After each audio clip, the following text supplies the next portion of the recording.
Hello students, let's read the problem. And it says, George graphed a quadrilateral on the coordinate grid below.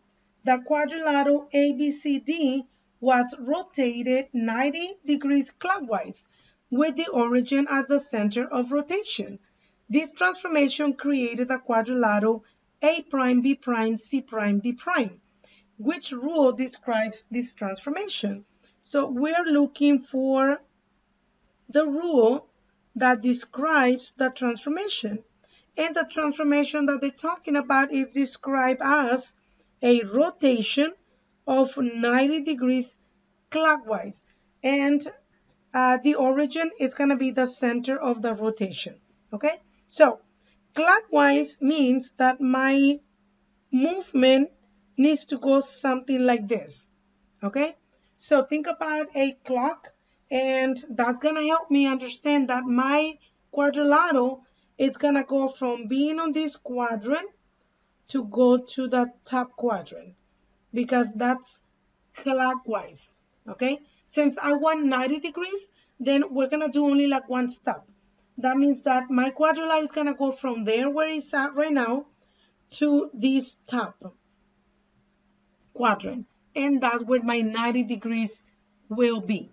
Okay, so let's analyze the vertex B because that's the one that we're gonna focus on once I do the rotation. So B is at -5 and -3, and of course we're talking about this one right here. That's the one that I have. That's the original. Is that right?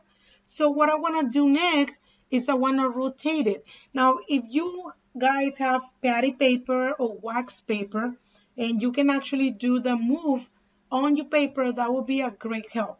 If not, then sorry, you're going to have to be with me on this, okay? And it's not going to be that easy, what I'm going to do, so please be with me. I want to move the whole picture. Okay, so the way that we're gonna move it, look what I'm doing here. I'm rotating it. I'm rotating it, and I'm gonna stop when my X and my Y are kind of like aligned as they should be before. Do you guys see that? Okay, so I'm gonna stop right there, and I want you to look at the red original vertex, which is right here. This vertex, we said it was a -5 and a -3, right?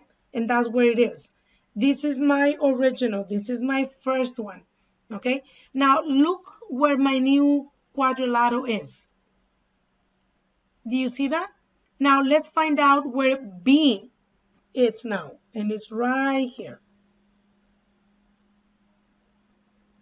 Now, please be careful with thinking that these are positives or things like that. You gotta remember that these are my negative x's now. Okay, so isn't that the y? Do you guys see that? Okay, so what are the coordinates for this one? Well, this one has a coordinate of -3, and now it's a +5. And again, like I said, don't look at the labels that are in my grid because those were the original. Just think about the location that they would be here. So this is my y-axis, right? And that would be positives up here. This is my x-axis, and this would be negatives right there. Okay? So this is my x, this is my y. Very good. Okay? So what do you notice about the rotation? This is my 90 degrees, guys. So what do you notice? Anything about the numbers? Anything that you say, man, that looks like the same?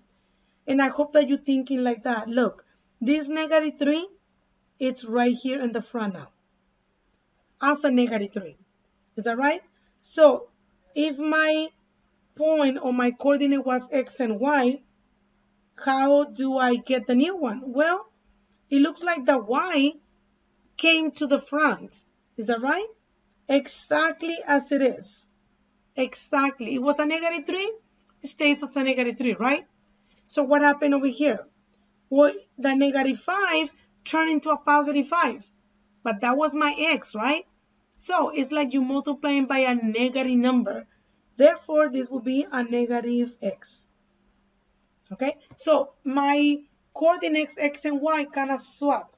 And you gotta consider that because when I did the twisting or my graph, notice how that's exactly what happens, right? So if you look at the answer choices for this, yes, my answer should be letter A for that one. Okay, take a look at here, take a look at my answer choices.